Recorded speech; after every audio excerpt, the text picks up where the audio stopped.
একটা পুরনো পাড়ায় থাকি।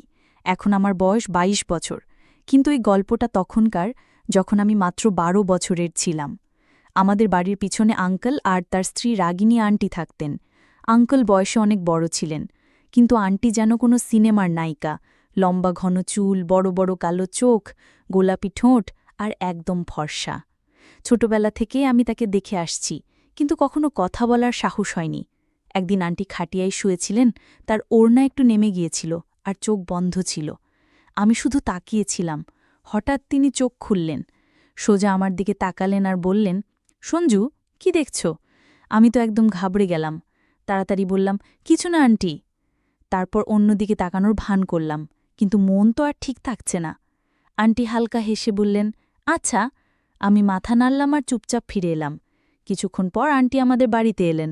মায়ের সঙ্গে হাসি মুখে গল্প করতে লাগলেন। আমার ভয় হচ্ছিল, কোথাও আন্টি মায়ের কাছে কিছু উল্টোপাল্টা বলে না দেন। আমি চুপি চুপি বেরিয়ে যাওয়ার চেষ্টা করলাম। তখনই পিছন থেকে ডাক, সঞ্জু। আমার তো পা কাঁপছে। ভয়ে ভয়ে ঘুরে বললাম, জি আন্টি।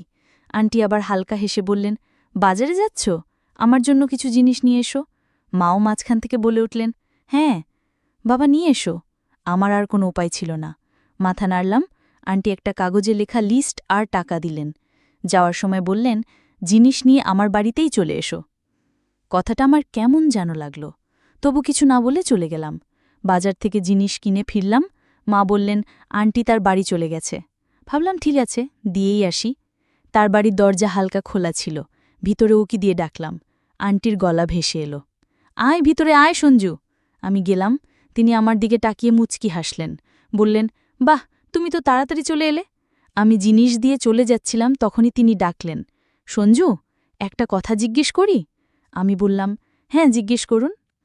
তিনি মাথা নিচু করে হালকা হেসে বললেন, তোমার কোনো গার্লফ্রেন্ড আছে? আমি তড়িঘড়ি বললাম, না আন্টি। তার চোখে একটা অদ্ভুত চমক দেখলাম। আমি জিজ্ঞেস করলাম, কি হলো আন্টি? তিনি বললেন, এমনি জিজ্ঞেস করলাম। তারপর চুল ঠিক করে মুচকি হাসলেন। আমার মাথা ঘুরে গেল। এই প্রশ্ন, এই হাসি, কি চলছে? আমি আর কিছু না বলে সেখান থেকে প্রায় দৌড়ে বেরিয়ে এলাম। সেই রাতে আমার ঘুম হল না। আন্টি কেন এমন প্রশ্ন করলেন? এরপর আন্টি আমাদের বাড়িতে এলেন। বললেন, দিদি, একটু দুধ পাওয়া যাবে? মা বললেন, এখন গ্যাসে রেখেছি, একটু পর নিয়ে যেও। আন্টি বললেন, ঠিক আছে দিদি। তিনি চলে গেলেন। তখনই মা ডাকলেন, সঞ্জু। আমি বেরিয়ে এলাম। মা বললেন, রান্নাঘর থেকে দুধ নিয়ে আন্টির বাড়ি দিয়ে আয়। আমার হাত পা ঠান্ডা হয়ে গেল। আবার আন্টির বাড়ি যাওয়া মানে তার প্রশ্ন আর হাসির মুখোমুখি হওয়া। মাকে না করতে পারলাম না। দুধ নিয়ে ধীর পায়ে তার বাড়ির দিকে গেলাম। দরজা আবার হালকা খোলা। ভিতরে উকি দিয়ে ডাকলাম। আন্টির মিষ্টি গলা, আয় সঞ্জু। ভিতরে গেলাম। তিনি রান্নাঘরে দাঁড়িয়ে আমাকে দেখে হাসলেন। বললেন, এত দেরি করলে? আমি দুধের বাটি দিয়ে বললাম, মা একটা কাজ দিয়েছিল, তাই। তিনি বাটি নিয়ে বললেন, আচ্ছা শোনো। আমি তড়িঘড়ি বললাম, জি আন্টি। তিনি হালকা হেসে বললেন, তোমার সত্যি কোনো গার্লফ্রেন্ড নেই? আমি মাথা নাড়লাম, না। তিনি কয়েক সেকেন্ড আমার দিকে তাকিয়ে রইলেন।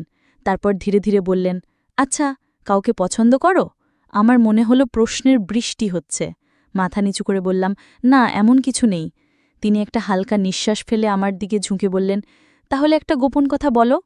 আমি একটু ঘাবড়ে গিয়ে বললাম, কি কথা আন্টি? তিনি আমার চোখে চোখ রেখে ধীরে বললেন, যাকে পছন্দ করা হয় তাকে কখনো বলতে হয় না, সামনের মানুষ নিজেই বুঝে নেয়। আমার বুকটা ধাসধাস করতে লাগল। এটা কি হচ্ছে? আন্টি দুধ গ্যাসে রেখে মুচকি হেসে বললেন, যাও মাকে বলে দিও, দুধ রেখে দিয়েছি। আমি কিছু না বলে তাড়াতাড়ি বেরিয়ে এলাম। সেই রাতেও ঘুম হল না। আন্টি কি মজা করছিলেন না অন্য কিছু? আমি এপাশ ওপাশ করছি, হঠাৎ ফোনে একটা মেসেজ এলো, অচেনা চেনা নম্বর। ঘুমিয়ে গেলে সঞ্জু? আমার গায়ে কাঁটা দিল। এত রাতে কে? কাঁপা হাতে লিখলাম, কে? কয়েক সেকেন্ড কোনো উত্তর নেই। তারপর আরেকটা মেসেজ, চিনে নাও। আমার মাথা ঘুরছে। কে হতে পারে? বন্ধুরা মজা করছে, কিন্তু এ নম্বর তো চেনা নাই। একটু ভেবে সাহস করে লিখলাম, আন্টি। মেসেজ টাইপ হচ্ছে দেখলাম। আমার বুকের ধড়কন বাড়ছে। তারপর মেসেজ এলো, হ্যাঁ, রাগ করলে না তো? আমার হাত পা অবশ হয়ে গেল। এটা কি হচ্ছে? আমি ধীরে লিখলাম, না, কিন্তু আমার নম্বর পেলেন কিভাবে? উত্তর এলো, তোমার মায়ের কাছ থেকে নিয়েছি। বলেছি কোনোদিন তোমাকে জিনিস আনতে বলতে পারি, তাই নম্বর লাগবে। আমার মাথায় ঝড় উঠল। মা না ভেবেই নম্বর দিয়ে দিয়েছেন? কিন্তু আন্টি এটা কিসের জন্য ব্যবহার করছেন? আমি দ্বিধায় পড়লাম। তখন আরেকটা মেসেজ, শোনো, কাল সন্ধ্যায় ছাদে এসো, কথা আছে। আমার হাত পা ঠান্ডা। কি কথা? উত্তর লিখতে যাচ্ছি, তখন আরেকটা মেসেজ, ভয় পেও না, কিছু ভুল বলবো না, শুধু কথা বলতে চাই। আমার সামনে দুটো পথ, হয় না বলে দিয়ে তো গিয়ে দেখি আন্টি কি চান। সাহস করে লিখলাম, ঠিক আছে। আন্টির শেষ মেসেজ, ভালো, তাহলে কাল দেখা হবে সঞ্জু। পরদিন সকালটা স্বাভাবিকভাবে কাটল, কিন্তু মনটা সারাদিন উসকুস করছে। সন্ধ্যার অপেক্ষা আর সঙ্গে একটা অদ্ভুত ভয়। সন্ধ্যার 7টার দিকে ছাদে গেলাম। হালকা ঠান্ডা হাওয়া বেচ্ছে। চারদিকে চোখ বুলিয়ে দেখি আন্টি ছাদের এক কোণে দাঁড়িয়ে। আমাদের বাড়ির ছাদটা স্পষ্ট দেখা যাচ্ছে। আমি ধীরে বললাম, আন্টি। তিনি মুচকি হাসলেন, বললেন, ভেবেছিলে আমি মজা করছি? আমি থমকে গেলাম। কি বলছেন তিনি? কয়েক পা এগিয়ে এলেন। তার চুল হাওয়ায় উঠছে, চোখে একটা অন্যরকম ঝিলিক। হঠাৎ বললেন, কাউকে কখনো ভালোবেসেছ? আমার বুক ধক করে উঠল। এই কেমন প্রশ্ন? আমি একটু হেসে বললাম, না। আমার ভিতরে ঝড় উঠল। আন্টি কি আমার জন্য কিছু ভাবছেন? আমি সাহস করে বললাম, আপনি এসব কেন জিজ্ঞাসা করছেন? তিনি একটু চুপ করে রইলেন, তারপর ঢিলে বললেন, কখনো কখনো কারো সঙ্গে কথা বলতে ভালো লাগে। যদি সে তোমাকে বোঝে তাহলে আরও বেশি। আমি কিছু বলতে যাচ্ছিলাম, তিনি মাথা নেড়ে বললেন, কিছু সম্পর্ক বলা হয় না, আর কিছু কথা শুধু অনুভব করার জন্য, বলার জন্য নয়। তার এই কথা আমার মাথায় ঘুরতে লাগল। এটা কি বন্ধুত্বের কথা নাকি অন্য কিছু? তিনি একটা লম্বা নিঃশ্বাস ফেলে বললেন, যাও, মা খুঁজবে। আমি মাথা নাড়লাম আর ফিরে এলাম, কিন্তু ভিতরে একটা হলচল শুরু হয়ে গেছে। যা হচ্ছে তা কি শেষ হবে নাকি চলবে? সেই রাতেও আবার বেঁচে নি। আন্টির কথাগুলো মাথায় ঘুরছে। কিছু সম্পর্ক বলা হয় না। আমি কি বেশি ভাবছি, নাকি আন্টি সত্যি কিছু বলতে চান যা সরাসরি বলতে পারছেন না? পরদিন সকালেও মনটা উদাস। দুপুর পর্যন্ত আন্টিকে দেখলাম না। সন্ধ্যায় আমি বাড়ির বাইরে দাঁড়িয়ে হঠাৎ পিছন থেকে ডাক, সঞ্জু। ঘুরে দেখি আন্টি মুচকি হাসছেন। বললেন, বাজারে যাচ্ছ? আমি বললাম, হ্যাঁ, কিছু জিনিস আনতে হবে। তিনি পার্স থেকে 200 টাকার নোট বের করে দিলেন। বললেন, আমার জন্য কিছু জিনিস নিয়ে এসো। আমি চুপচাপ নোট নিলাম, কিন্তু এবার তিনি যাওয়ার সময় ধীরে বললেন, শুধু জিনিস নয়, সন্ধ্যায় ছাদে এসো, কথা আছে। আমার বেচেনি আরও বেড়ে গেল। তাড়াতাড়ি বাজার থেকে জিনিস নিয়ে তার বাড়ি দিয়ে এলাম। মা ভাবলেন আমি শুধু জিনিস দিয়ে এসেছি। সুযোগ পেয়েই ছাদে গেলাম। আন্টি আগে থেকেই দাঁড়িয়ে বললেন, ভালো করলে এসেছ। আমি ধীরে বললাম, কি কথা ছিল আন্টি? তিনি রেলিংয়ে হাত রেখে বললেন, কখনো মনে হয় যে কেউ তোমাকে বোঝে? কিছু না বলেও আমি বুঝতে পারলাম না কি উত্তর দেব।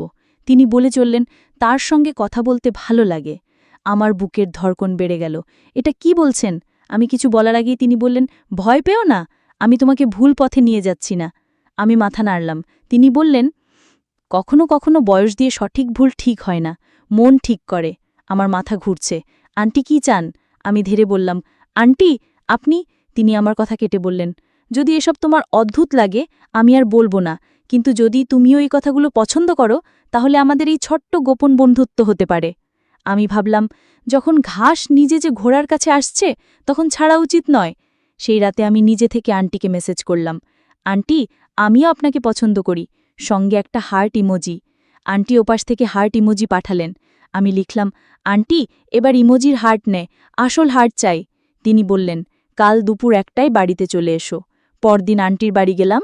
আঙ্কাল বাড়িতে ছিলেন না, আন্টি তার ঘরে ছিলেন। আমি পৌঁছাতেই তিনি আমাকে জড়িয়ে ধরলেন।